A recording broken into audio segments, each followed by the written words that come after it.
Hello my vacuum cleaner chums, and how are you today? We'll start the video like our Mr. Becco 1987 today, I think.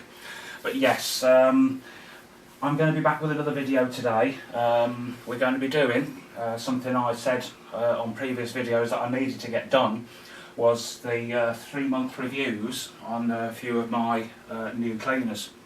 Now, I've had these cleaners for the last in October I bought these Dysons, basically the big ball here and the light ball over there, and that was towards the start of October, and this was towards the end of October, basically, this machine. So I said that I would do the initial sort of unboxing and first look, and then having it push round a couple of, I don't know, just vacuuming videos with it.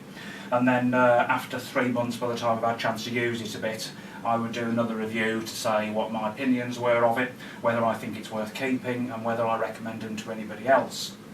And also about any problems that might have cropped up in those first 3 months, or any sort of niggles, because when you've had a machine for 3 months, you normally do know by that sort of time. Now, I mean, I don't use this all the time because I had other machines to use as well, but I do vacuum in this house every single day, but it's usually just about every day. So I will try and alternate the machines wherever I can to make sure that they all get a fair amount of use. But it means basically that the ones that are upstairs aren't getting used at the moment, they're just part of the collection. So I'm not buying new machines at the moment now, because I bought that Dyson V8 a few weeks ago, and as that was quite expensive, that's going to be the last new machine now that I buy for a while, and I'm going to be spending the next few months testing out all the machines that I've bought in the last few months. It's no good keep on doing unboxing videos all the time, and that's all I ever do, because that just gets a little bit expensive. You know what I mean? It's nice to do unboxings, but as well as that we have to do other reviews and see how it's been with machines that we've unboxed a fair while ago. But for this one, it's going to be the Dyson Big Ball Animal. It is, I believe, the CY23 model this is, and it's the one without the kinetic technology on this, the kinetic science. It isn't the one with that, but it's very, very similar to it. Now, this was one I bought in Curry's. Was it Curry's I bought this from? Or was it Argos? I think it was Argos, actually, I bought this. And it was £220, if I remember rightly, £219.99. Now, I believe at the moment they're a little bit cheaper as well in Argos on promotion. They do seem to have this model on promotion a fair amount. Now, they never seem to have the Big Ball Kinetic 2, which is the most up-to-date one. That's never on special offer. That's around about the £450 mark. At the moment, I mean, I think they've got the Kinetic Big Ball upright on promotion. The Dyson Small Ball is on promotion in Argos at the moment for £200, if you can find any. I was a bit tempted with that, but I thought, no, I'm not buying any more Dysons now. I've bought enough over the last few months. And the V8 Absolute is on promotion as well, which is, I think it's £399 in places, and it was £379. So if you were thinking about buying a Dyson at the moment, then the V8 Absolute is the one to get, probably, because that's on a good promotion. The light ball over there is still on £199.99, and I'm going to be doing the 3-month review on that, probably later on next week maybe, or maybe at the weekend I'll do that one. But what we're going to do now is we're going to have another look at this again now. I'll just take it off there, and at the moment I just thought I'd snapped it for a minute then. No, I haven't. That's one of the things I'm going to be pointing out later on, is that the way that this rod attaches to this cleaner. It's one of the things I don't particularly like very much. It's not particularly stable on the back of here.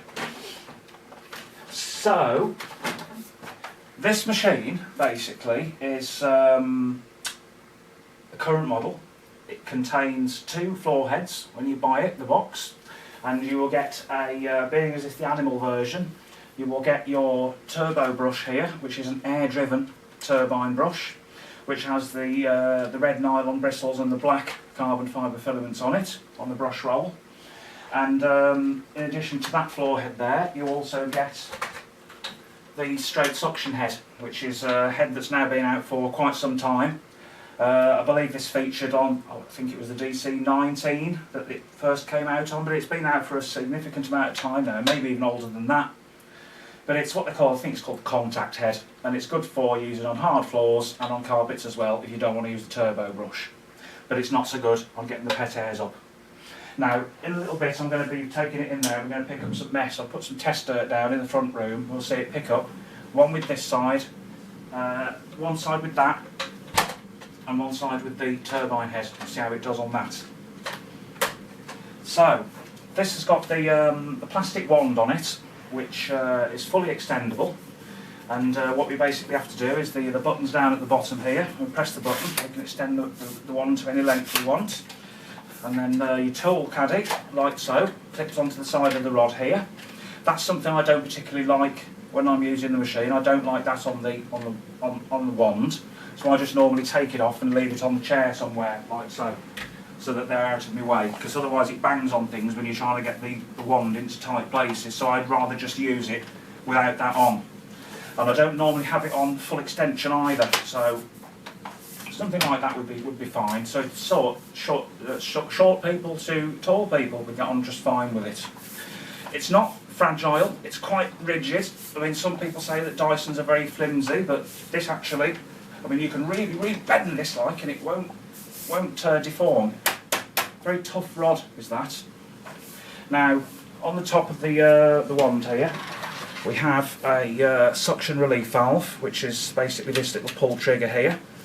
And what this does is releases some of the suction through these little vent holes here, and basically it stops the floor head from sticking to the carpet. Basically, I would have preferred some kind of manual switch that you could open rather than having to keep your finger on that trigger, because it does get a bit tiring if you need it on there all the time. The wand detaches here at this point, and you can attach your tools straight onto the end of here, or you can attach your tools straight onto the end, oops, pardon me, or you can put your tools straight on the end of the hose on here, like so.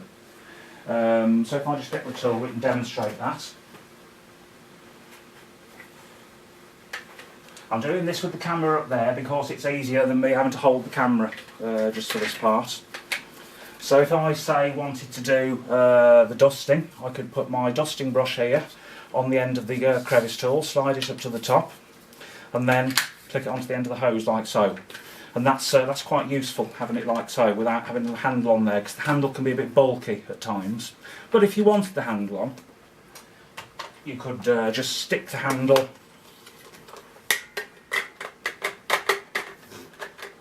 back on the end of there, and then you can put your tool on the end of there like so, and then you've got it on the end of your handle, and then you can use your pull trigger as well, like that. Now, one of the things I have noticed with this, and it is a bit of a nuisance at times, and it doesn't do it all the time, but I have noticed like a bit of a shrieking noise, a bit of a squealing noise when you push the head forward and then pull it back. The action of pulling it back makes this dreadful squeaking or squeal. Initially I thought it was air leaking through the turbine head, but what I discovered that it was is basically this joint where it goes in here. There's like a little plastic seal inside there, and when that meets up to the rod here, when you basically pulling the rod backwards with the tool on, it sort of pulls this joint apart here slightly, and when you're pulling that joint apart, when you're pulling it back, the air slightly leaks out of this joint and it makes that funny noise. So depending on how you've got the handle as you're pulling it back, it can make that funny noise. It might not do it on the demonstration, I don't know, but sometimes it does, sometimes it doesn't, and I've managed to work out what that was now. It can be a little bit irritating, and there's not a lot I can do about it because I can't really reseal this. It's due to the little bit of play on that joint there. There's no leaks from this joint here, that one's fine. This is again the new style of handle with the swan neck on there. That features in the up top tool, that sort of design, which you get with the Dyson Total Clean V8, or yes it is, that comes with that swan neck on. Right, so that's the handle and the hose. The hose is a nice width, it's got a nice girth to it. I've never had anything block it up yet, but the only trouble is the hose is fairly short.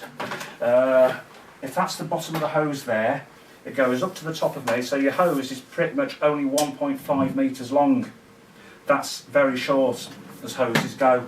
And you can find the machine is champing at your heels all the time as you're pulling it along, which is the problem you get with a lot of cylinder cleaners with short hoses on. So that is another issue that I don't particularly like very much. It's the only Dyson cylinder I've got at the moment, and it's something I don't particularly like about it, is the length of the hose. So, that's that done. What we do is get the camera off and have a closer look at the actual machine now for a little while. Right, so this is the machine. We have the metal shroud on here, which is rather a good design, I feel, and that incorporates Dyson's new design of shroud scraper, and I'll be demonstrating how that empties after we've done the little test in the front room with the test dirt.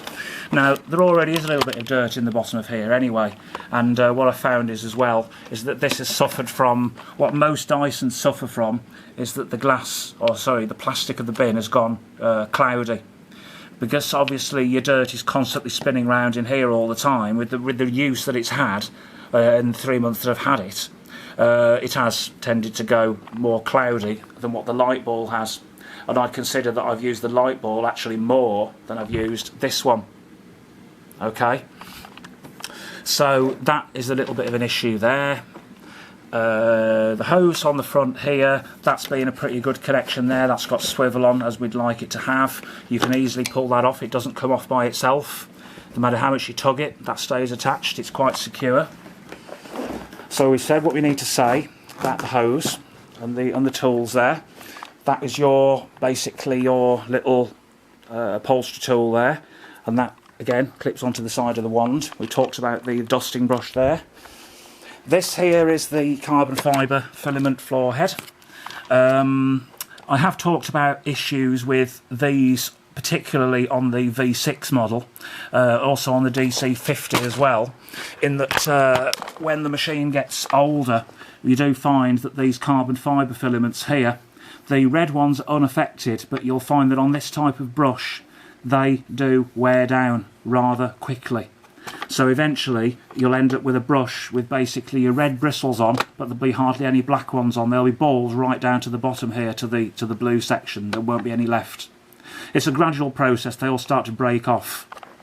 On the V8, the Dyson handheld, they've actually altered the design of these now to put them out at the brush roll at an angle, which makes them less prone to breakage. One other issue that I've read about with these type of floor heads is that you get hairs wrapped around the spindle underneath here.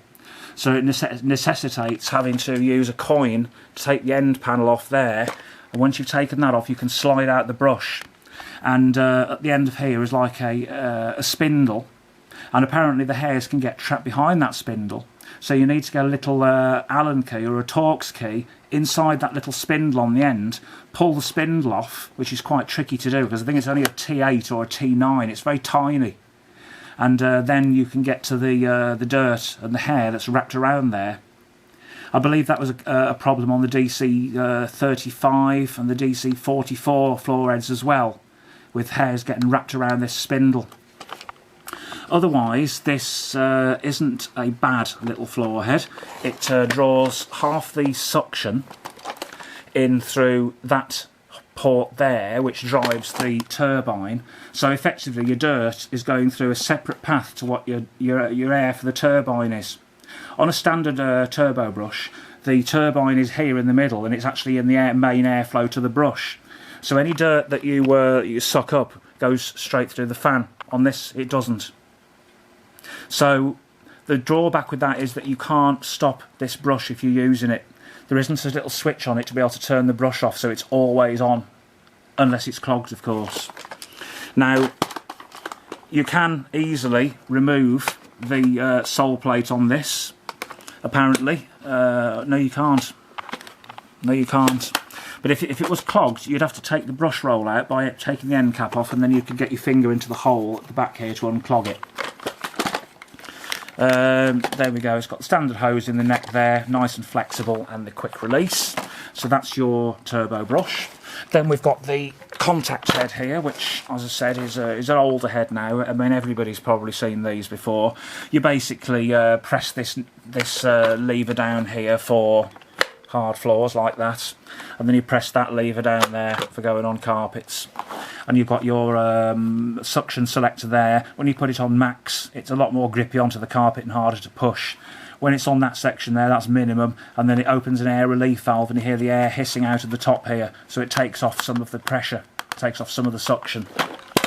And basically that's your underside. You've got your rubber squeegees on the back and on the front for hard floor, and your litter pickers here for carpets, and then your two wheels. So that's basically the contact head. So those are the two heads you get with it. And as I said, we've been through the tools and the hose. So now, here is the machine itself. You've got your retractable cable here, which I should just wind out now.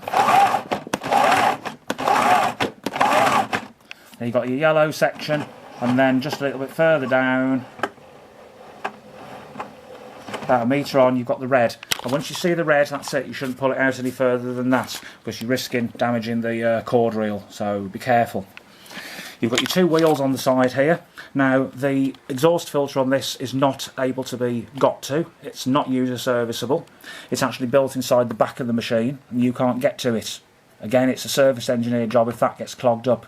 So it was always important to make sure that this is kept clear and this is kept clean as well. Now, that's your cord rewind, so when you press that button, it'll rewind in. I'm going to leave it out because we're going to be using it in a sec. Here's the stock number on there. This is where your dirt comes in, through this port here, and you suction through that port there. There's your on and off switch here, and again your big wheel on the other side. Underneath you've got a roller wheel here, which is a little bit noisy, so as you're dragging this over the floor I do find it to be a little bit noisy and clattery. Again, you've got two little rollers here, and they are quite noisy too. Really, it could do with a little bit of grease on there, but I've got to be careful with the grease because it could get on my carpet. So it's not the most smoothest machine to roll around, but it won't, when you tip it sideways. One of the beautiful things about this is it always rights itself there, so that's a good thing about it. You can pull and tug it around, pull it around with you, and it'll always fall back onto its wheels. Okay, so that's the body there. This is the filter inside. We don't get this on the kinetic model, but on this one, because it's not the kinetic, we do. And I'll tell you now, this filter has never been washed since the day I had this machine. And I have used the machine, and you can see how dirty that is inside there. It's been used a fair bit to pick up cat fur and everything else. There's no big mess tests done with this, but basically the filter, if we pull it out, that is absolutely spotless. This machine is a very, very good machine for keeping the filters clean. There is just nothing in there.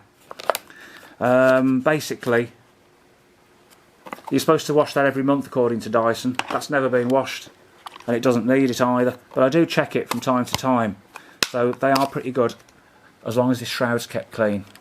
Okay, so there we got your, you can see the filter inside there, the rest of the bin with the shroud. There is a shroud scraper, and we'll see that working shortly. So what we're going to do, I'll put that back on there. I've talked about the things that I don't like, which is those noisy little wheels on the bottom here. The hose I find a little bit too short, and this joint here occasionally makes a loud noise from the air escaping. Now, it's not a serious problem, it's just more of a minor annoyance than anything else. And also, I can't use this floor head on my lino because it clamps itself down onto the lino. I have to use that on hard floors. Okay,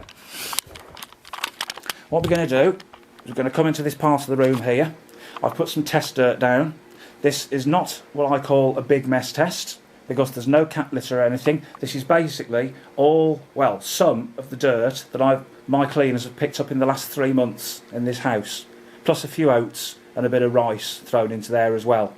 And what we're going to do, we're going to use the main floor head on the one side, and we're going to use the turbo brush on the other side, and we're going to see how the machine does. So we just set it up like so. I'm going to bring it through.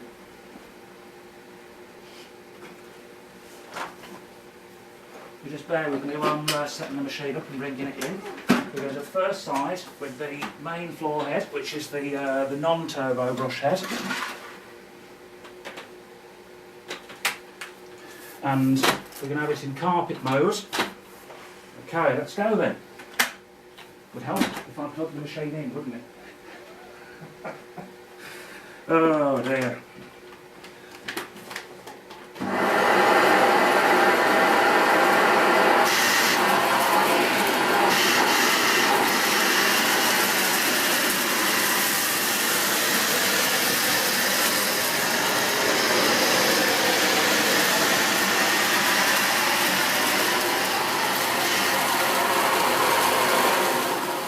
Right, so as we can see with that, that's done a reasonable job, but it hasn't picked up the hair, which is the case with most cleaners, isn't it? With the straight suction head, they struggle on cat hair. So we'll try again with the next line. We'll give it a couple of passes this time.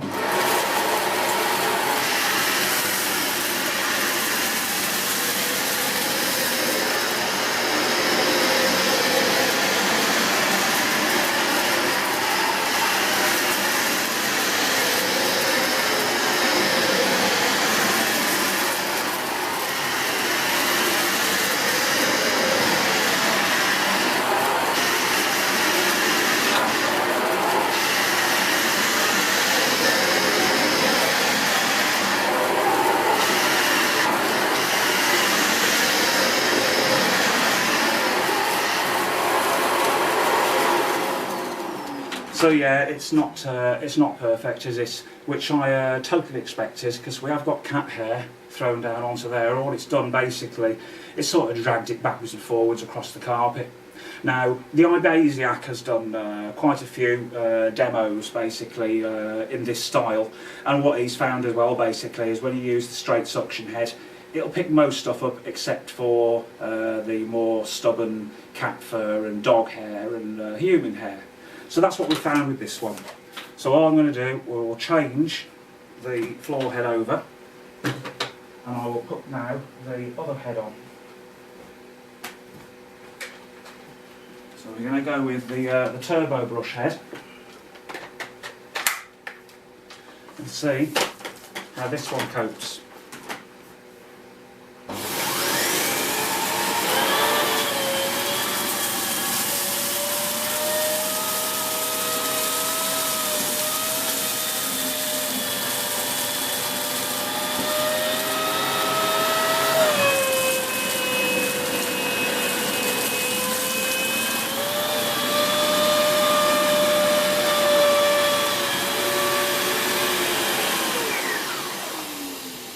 Right, there we go. So if you notice that when I pulled it backwards, there was that loud whistling noise, like a. And that noise was basically the noise that it's making where it's leaking from that joint here. So that is a bit of an annoyance, to say the least, the fact that that leaks there. So let's carry on and clean up the rest of this mess with this brush, and then hopefully it shouldn't get clogged, and we can show the emptying procedure.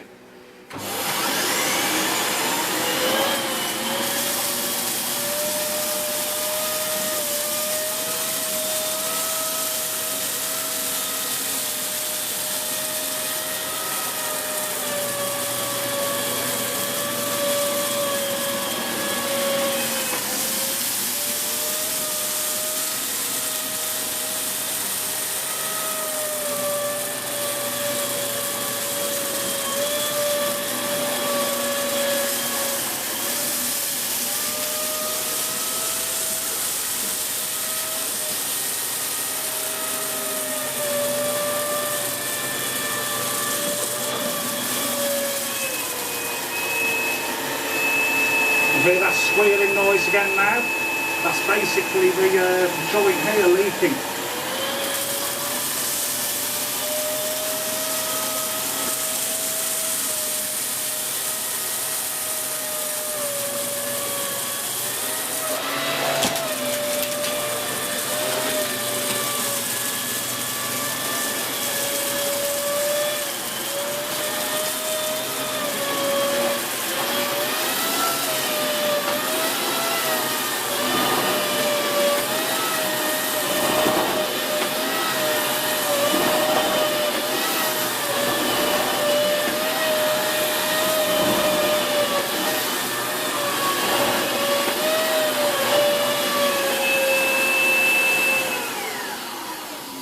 another bit of squeaking there from that joint. I mean, that is very, very annoying. That is from that joint there.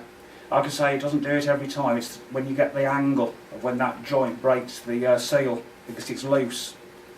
What I also noticed as well, if you're pushing it with the nap of the carpet and then pull it back against the nap like that, it judders, and it judders very badly. So you've got to pull it back. If you're pulling it back from that angle, you've got to put it back slowly. Okay, let's just carry on with a little bit of the rest of it.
There we go.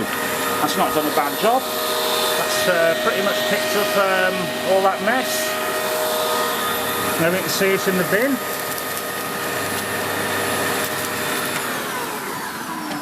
So yeah, it's not done a bad job. It hasn't got clogged up.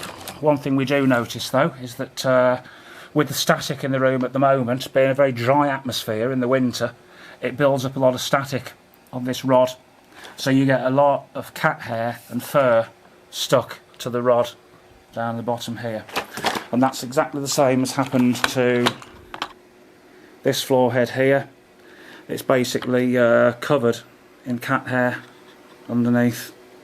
Now whatever cleaner you use in this sort of weather, you're going to get static build-up, and it's just not a lot you can do about that. So what we're going to do, just to finish off, now I would recommend this machine to people. I think it's not bad at all. If you can get one without that irritating squeal on it. Now I suppose if I ring Dyson up, they'll probably tell me it's supposed to do that, so I'm not going to bother wasting my time. But basically, we'll just empty this bin now and show the process. I'll put the camera here. Hope I can do this before it times me out. There we go. Right. So basically it's very, very simple and very quick procedure to empty the bin. All we do is get hold of this button on the side, and when we push down, it empties it, and the shroud scraper comes down and scrapes the shrouds. Just like so.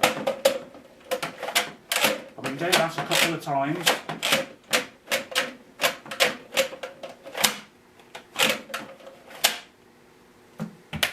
Like so. So, as we do that a couple of times, it'll scrape the shroud and get everything off, so all nice and clean. And there we go. That's not done a bad job at all. So that's the 3-month review, and so far those are the only things I've found with it. It's doing its job. It works okay on the hard floor. I'm not going to do demo on hard floor because I haven't got the time, but it's okay on the hard floor if you use that head there, so that's fine. So there we go. Any comments on this, please leave them below. I'll see you on the next review.